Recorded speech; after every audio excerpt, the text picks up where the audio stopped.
역대상 18장에서 20장까지에는 다윗이 이룩한 정치적, 군사적 업적들이 기록되어 있습니다.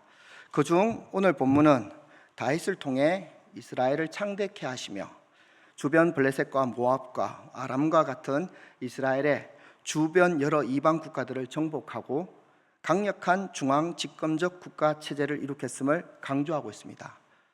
역대상 18장은 특별한 장입니다. 왜냐하면 하나님께서 아브라함에게 하셨던 땅에 관한 약속이 다윗 시대 때 완전히 성취되었기 때문입니다. 사실 모세도 여호수아도 사무엘도 사울도 가나안 땅 전체를 차지하지 못했습니다. 비로소 다윗이 왕일 때 하나님의 약속은 이루어지는데 그 성취 내용이 바로 역대상 18장입니다. 창세기에 하나님께서 아브라함에게 너는 눈을 들어 너 있는 곳에서 북쪽과 남쪽 그리고 동쪽과 서쪽을 바라보라. 보이는 땅을 내가 너와 내 자손에게 주리니 영원히 이루리라 고 약속하였습니다. 하지만 서남쪽에 위치한 블레셋이 그 약속 성취의 큰 방해꾼이었습니다. 또한 동쪽 모압도 마찬가지였고요. 게다가 북쪽 아람은 만만치 않았습니다. 그럼에도 불구하고 하나님께서는 다윗을 통해서 동서남북의 땅을 주시겠다던 그 약속을 완전히 성취하셨습니다. 이미 알고 계시듯 역대기는 바벨론 포로에서 돌아온 이스라엘 백성들을 위해 기록되었습니다. 모든 것이 무너진 예루살렘, 눈앞에 보이는 소망이 하나도 없는 그때 그들이 붙드는 유일한 한 가지가 바로 하나님의 언약이었습니다. 그래서 오늘 말씀이 제일 중요합니다. 하나님의 언약. 다윗과 맺은 그 언약이 다윗이 가는 곳마다 전쟁에서 승리하는 것으로 이루어짐을 강조하고 있습니다. 오늘 본문은 단순히 다윗이 위대한 왕으로 전쟁을 잘했다 이런 것이 아닙니다. 나라를 강성하게 만들었다는 사실을 말해주는 것이 아닙니다. 다윗의 승리를 통해 이스라엘의 하나님이야말로 참 하나님이심을 이야기하고 있습니다. 하나님은 언약을 하시고 또 그 언약을 이루시는 분이시라는 것입니다. 본장은 하나님의 언약이 성취되었음을, 하나님의 나라가 성취되었음을 보여주고 있습니다. 역대기는 포로기한 백성들에게 그리고 오늘을 사는 우리들에게 분명하게 말씀하고 있습니다. 하나님은 우리들과 약속하셨습니다. 하나님은 우리들과 언약하셨습니다. 하나님은 그 언약을 반드시 이루시는 분이십니다. 하나님의 언약을 붙들고 사시길 바랍니다. 우리는 지금 왜 이 자리에 모였습니까? 하나님의 부르심을 따라 성삼위 하나님께 경배하고 예배하기 위함입니다. 그렇다면 왜 우리가 하나님께 경배하며 예배해야 합니까? 예수 그리스도를 통하여 우리를 구원하시고 영원한 하나님의 자녀로 삼아 주셨기 때문입니다. 우리가 구원받고 하나님의 자녀가 된 근거는 무엇입니까? 바로 하나님의 언약입니다. 영생의 소망을 인함이라. 이 영생은 거짓이 없으신 하나님이 영원한 때 전부터 약속하신 것인데 우리가 하나님의 자녀가 된 것은 하나님의 약속의 뿌리를 두고 있습니다. 그래서 우리가 믿는 하나님의 말씀인 성경을 신약, 구약이라고 합니다. 신약은 새로운 언약, 구약은 기존의 언약이라고 하는 거죠. 뿐만 아니라 주님의 몸된 교회를 언약 공동체라고 부릅니다. 그러므로 하나님의 자녀된 성도들이 의지해야 하는 것은 오직 하나님의 언약입니다. 하나님의 언약에 마음을 두고 그 언약을 의지하시길 바랍니다. 본문을 살펴보겠습니다. 오늘 말씀을 보면 다윗이 싸워 이기는 민족들이 한두 민족이 아닙니다. 1절에서 3절에 보면 그 후에 다윗이 블레셋 사람들을 쳐서 항복을 받고 블레셋 사람들의 손으로 가드와 그 동네를 빼앗고 또 모압을 침해 모압 사람이 다윗의 종이 되어 조공을 바치니라. 소바왕 하다에셀이 유브라데 강가에서 자기 세력을 펴고자 하매 다윗이 그를 쳐서 하마까지 이르고 블레셋 사람들을 쳐서 복종시키고 블레셋은 언제나 강대국으로 사사기 시대 때부터 이스라엘 백성들을 벌벌 떨게 만들었던 그런 백성들인데, 그 블레셋 사람들이 다윗이 이 순간에 쳐서 항복을 받고 승승장구를 하고 있다는 것입니다. 다윗 왕은 이스라엘을 중심으로 서쪽으로는 블레셋을, 동쪽으로는 모압을, 남쪽으로는 에돔을, 북쪽으로는 소바와 아람을 정복했습니다. 말하자면 동서남북 사방을 둘러싸고 있는 이스라엘 대적들을 정복한 것입니다. 주변 나라들과 싸워 이기게 되고 가는 곳마다 승리하였습니다. 세상 관점이라면 다윗의 리더십이나 전략들을 분석하여 승리 비결을 찾으려고 했을 것입니다. 그러나 성경은 이 모든 것이 다윗의 힘이 강해서가 아니라 다윗과 함께 하시는 하나님의 언약 때문이라는 것을 강조하고 있습니다. 역대상 17장 10절에 보면, 전에 내가 사사를 명하여 내 백성 이스라엘을 다스리던 때와 같지 않게 하고 또 내 모든 대적으로 내게 복종하게 하리라.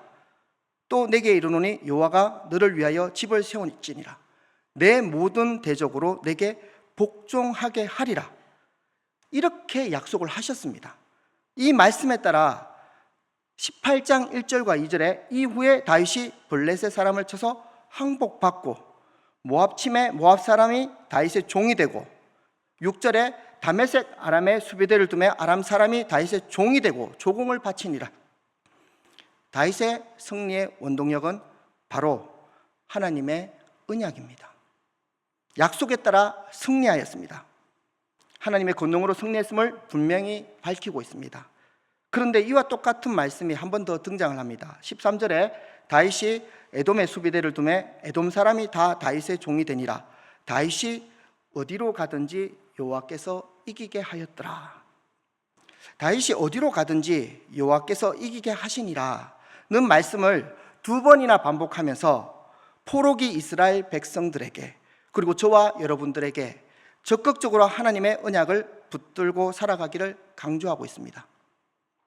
내가 강해 승리하는 게 아니라 승리를 주시는 분이 있다는 것을 분명히 믿으라는 것입니다. 나의 삶에 이기게 하시는 분이 분명히 있다는 것입니다. 다윗의 무기들이 아니라, 다윗의 강한 군대가 아니라 바로 하나님이 이기게 하신다는 겁니다. 4절에 보면 다윗이 그에게서 병거 1000대와 기병 7000명과 보병 2만 명을 빼앗고 다윗이 그 병거 100대의 말들만 남기고 그 외의 병거의 말은 다 발의 힘줄을 끊었더니, 당시에는 병거와 말은 군사력의 핵심이었어요. 그 숫자에 따라 전쟁의 승패가 좌지우지됩니다. 그러나 다윗은 아까운 말들을 포기하고 병거 100대의 말들만 남겨둔 채 나머지 말의 발을 힘줄을 끊었다는 것은 세상적인 군사력을 의지하지 않겠다는 신앙의 결단이었습니다. 세상적인 군사력을 의지하지 않아야 됩니다. 세상에서 이룬 것들을 우리는 의지하지 않아야 합니다. 우리들이 얻은 성과들, 결과들, 그리고 그것들을 의지하며 살아가고 있는 우리들의 모습은 아닙니까? 혹시나 그 성과들과 결과들이, 또 지금 누리고 있는 이 평안들이 우리의 노력의 결과라고 생각하고 있지는 않습니까? 오늘 성경은 우리에게 명확하게 이야기하고 있습니다. 하나님께서 이기게 하셨습니다. 하나님께서 허락하신 승리입니다. 그렇습니다. 다윗은 가는 곳마다 체험한 것이 승리가 아니라 실은 그로 이기게 하시는 하나님이셨던 것입니다.